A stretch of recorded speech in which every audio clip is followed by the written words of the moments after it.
Time now for our healthy living segment with personal trainer Eric Stratman from CrossFit ENG in Cape Coral.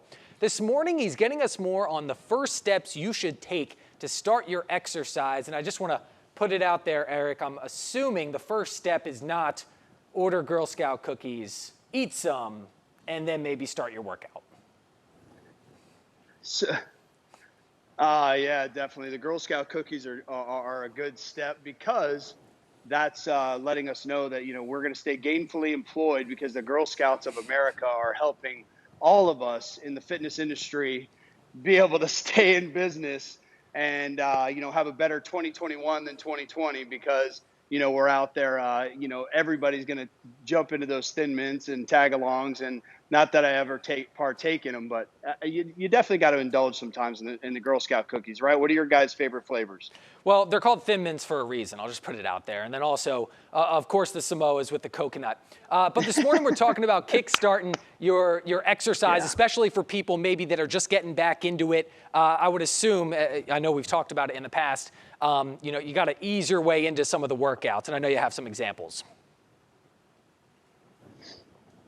Yeah, absolutely. And we talked about, staying, consistently average last week. And this was one of the things going on is people will come into workouts and, we have Anthony with us here, and he's going to demo a couple things that people have that perception like, hey, we're going to do push-ups. He's going to knock out 5 push-ups and he's going to do it pretty easily. So you're going to see that this is something that, most people are like, oh, hey, push-ups. And he's going to hop right up and he's going to get up on our bar here and he's going to do a couple pull-ups.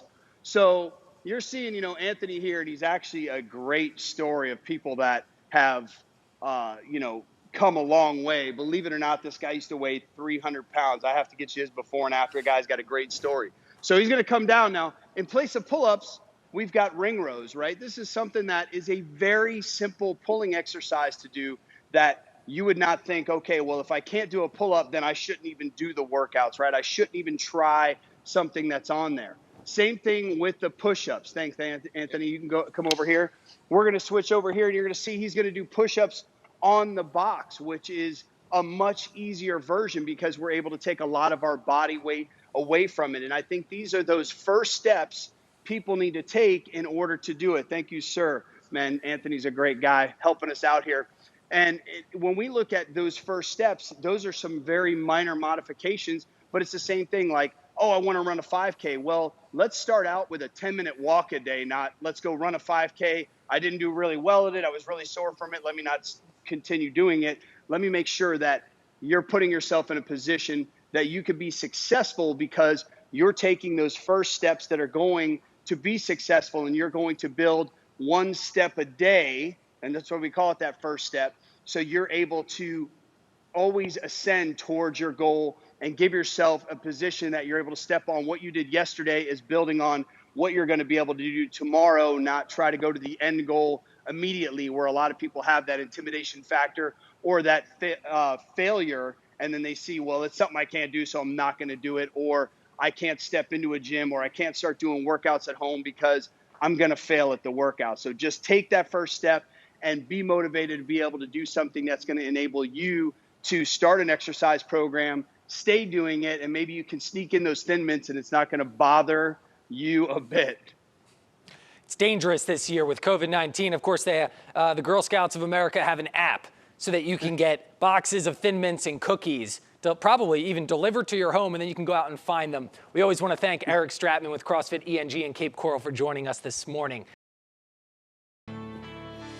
7:23 the time this morning, and it's time for our Healthy Living segment with personal trainer Eric Stratman from CrossFit ENG in Cape Coral. Yeah, and this morning he's getting us more on first steps you should take to start your exercise. Good morning.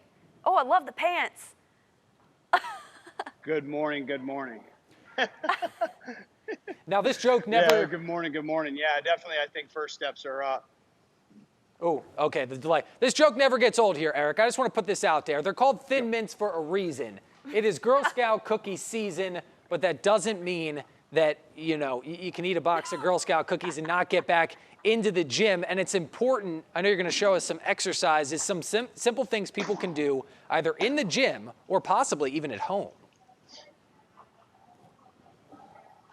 Yeah, absolutely. You know, we got Anthony joining us today, and we're going to go through some things. And we talk about first steps because too often everybody approaches their exercise and they see what other people are doing, and whether it is, you know, they look at a CrossFit gym or they see people doing things online or the at-home videos, and they're like, "That's way too intense. That's something I can't do, so I'm not going to do it at all." And we talk about taking that first step of modification. So Ant's going to start out with squatting. So a lot of people think, okay, I've got to have some kind of external weighted load, and he's going to start squatting, and they're like, okay, yeah, this is definitely going to burn calories, definitely going to build muscle and help with what we're trying to accomplish. But really, we want to see that, are we going to go unloaded? You know, we have an air squat, and then you can go, yeah, go ahead. So you have just air squatting, and then he's going to back up to the box.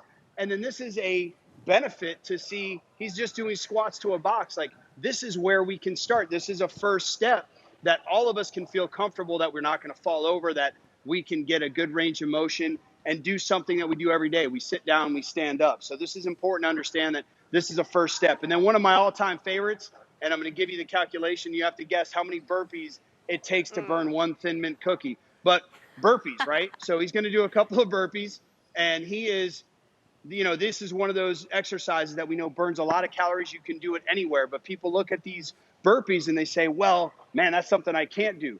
We'll start off our athletes coming over to a box, and then they're able to do a burpee. They're just stepping out. They're doing it with a push-up and then standing up and jumping, or without the push-up, because it's just where they're at in their fitness journey. This is one of those things that is going to give you that opportunity to have those first steps. Great job, Ant. We could just make him do burpees. I think he burned off a half a Thin Mint during that entire segment.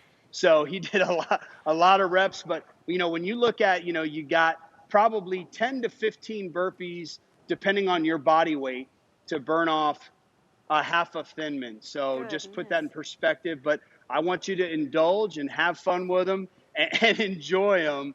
Yeah, it's 584 burpees for a large fry if you want to look at like what calories are and, you know, the work you're putting in. But we all burn plenty of calories with our resting metabolic rate every day. So we want to enjoy those Thin Mints. That's a first step.